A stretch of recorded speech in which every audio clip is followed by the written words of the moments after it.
Hey everyone, this is Jen from Riding Through It. I wanted to do a labor and delivery video about like my labor and delivery. It might be long, it might not. I'm not sure. I wanted to do this before I forgot a lot of details. I will never forget this day ever. Never. That's permanently in my mind. But a lot of the little details, I already forget my nurse's name, and that really upsets me because she was awesome. But the little details I don't want to forget, and I want to be able to give all my information that I had. So I was induced on August 8th. We at my 38-week appointment, we were talking about I was having a lot of pain, a lot of pressure, and I was dilating. I was almost 100% effaced. So the doctor said I had the choice. If I wanted to be induced, I could. So I talked to Tyler and we decided that we would do that because the pressure, and it was just it was not unbearable, but it was just getting to that point where it hurt and it was uncomfortable. And since it wasn't bad for Ryder to come early than he wanted to, since he was fully developed, he was a big baby. We decided that we would go ahead and do that. So on August 8th sorry, I thought I heard someone. At 6 o'clock in the morning, we left my house. After no sleep the night before. Tyler worked till 3. I was up until 4. I maybe slept the 2 hours, but it was not a sound sleep. I was just so nervous and excited and all those feelings. I just could not sleep. It was first day of school, but even better. So we left the house at 6. We ran to Dunkin' Donuts so Tyler could get a coffee. And then we headed to the hospital, which was about a half an hour away, but we didn't know what traffic would be like early in the morning. So we got there right on time, 7 o'clock. Went in. They brought me to my room. I filled out the paperwork. Got changed into the whatever that thing is called, which is, I hated wearing that. And then the doctor came in. She checked me, and we discussed what we were doing. We did do the Pitocin, and I didn't need Cervidil or anything because I was already dilating.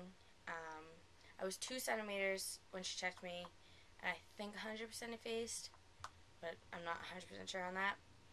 We also decided that we were going to put in a catheter into my cervix, which was a balloon. What they did is they blew up, it went into my cervix, and then there was a balloon on one side and the other side that they blew up to put pressure on my cervix so it would feel like a head was pushing down to open it up a little bit more.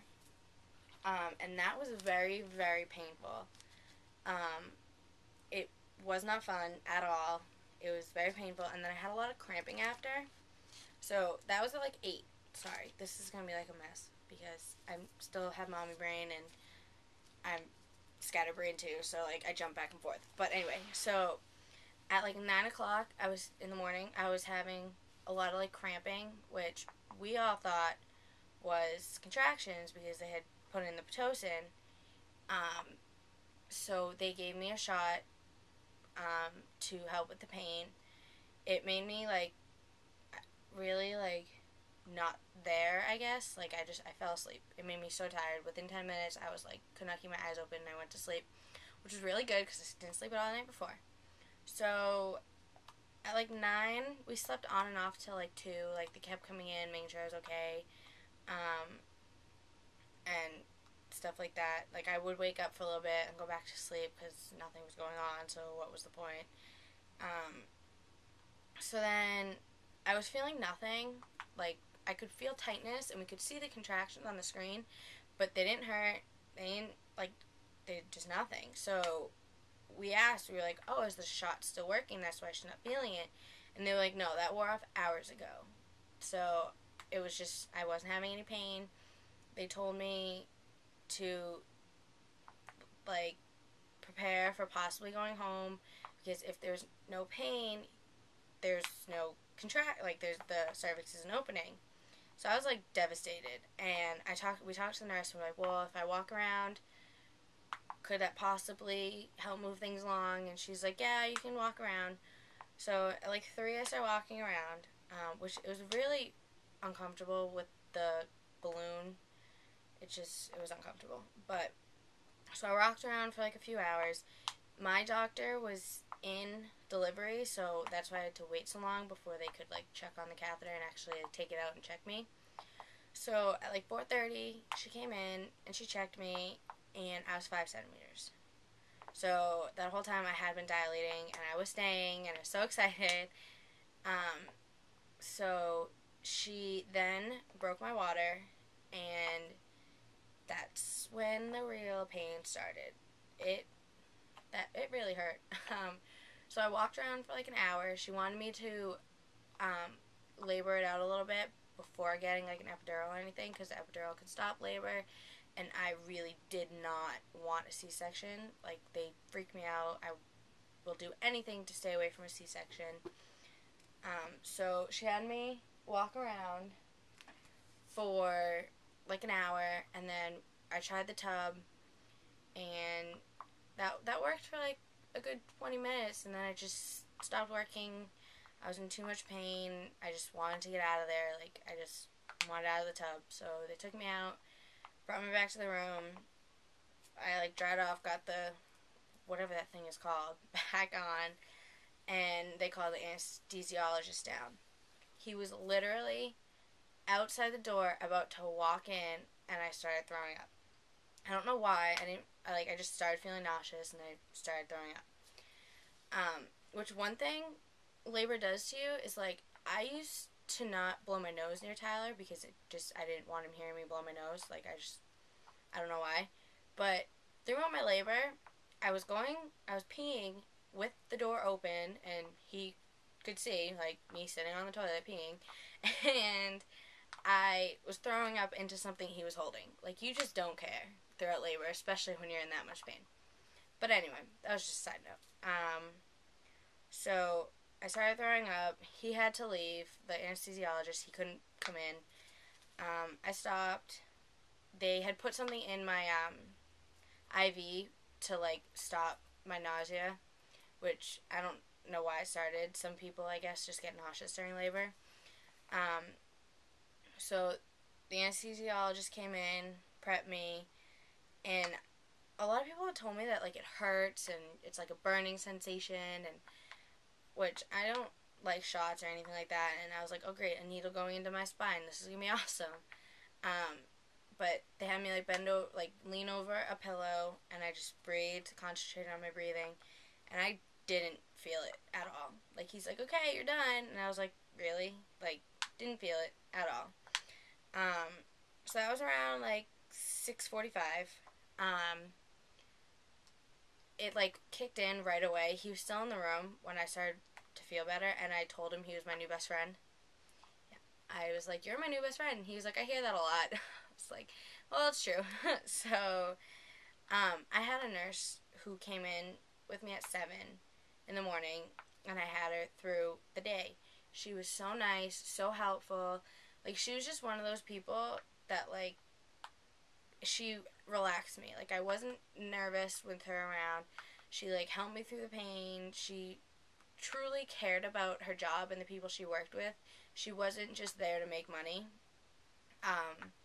And she left at 7, and I was, like, devastated. I wanted to cry because I didn't want her to leave because she's so nice. And I told her, I was like, if you stay, I'll have him within 15 minutes. Like, please just stay. And she's like, no, I really can't. So she left at 7, and it was sad. So around that time, the doctors had switched, and the doctor I had in the beginning, I didn't really know her. I'd seen her for one appointment, but the doctor I had that came in, like, I loved her. I was so excited that she was the one that came in, and hopefully she would be the one that would deliver Ryder and everything, and she was, like, my favorite. So she came in, checked me. I think I was at, like, 6 or 7, so that was it. She left. At, like, 10 o'clock, she came back in, checked me again. I was at 10 centimeters. But since I had the epidural and could feel nothing, they had me like sit up more in the bed and had me labor him down more so I wouldn't be pushing for so long. So at around 11:45ish, she came back in. I had just fallen asleep, and she's like, "All right, you ready to have a baby?" I was like, "Really? Like, I just fell asleep. I don't know how I'm gonna be able to push right now because I'm exhausted." And they're like, "Oh, you'll find the strength to push." And I was like, "Okay." So they got everything ready. I started pushing at 12. I asked for a mirror, and a lot of people were like, "Ew, that's gross." And no, like, I was very happy that I got the mirror. I could look away when I wanted to. I didn't have to look. But it was just amazing to see, like, my child being born. Um, and I also want to be a labor and delivery nurse. Like, I'm going to school for that, so it doesn't gross me out at all. And since I couldn't feel the pain, it wasn't like, it just didn't hurt. Or it didn't bother me. So I had him at 12:33. I don't even think I pushed 15 times. It was really easy. They were like surprised because they told me, they're like, it's probably going to take 2-3 hours for you to push. It's your first time and you have an epidural, so like you don't know where to push. But it was really easy. I didn't really tear. I had a little tear that they just did one little stitch just to make sure it was like good and stuff, but I didn't really tear. I really had no problems. He cried at first, but then he more started grunting. He wasn't really crying, which they were a little concerned about. And he had a little fever, so they put him on my chest. Got to see him. Tyler got to cut the cord. He went to the warmer. They fixed me up.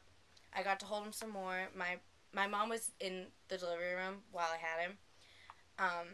So she went out, and my dad, my mom, and Tyler's parents were allowed to come in, but no one else could hold him besides us because of his fever and possibly like his fever and like the issues with him breathing a little bit.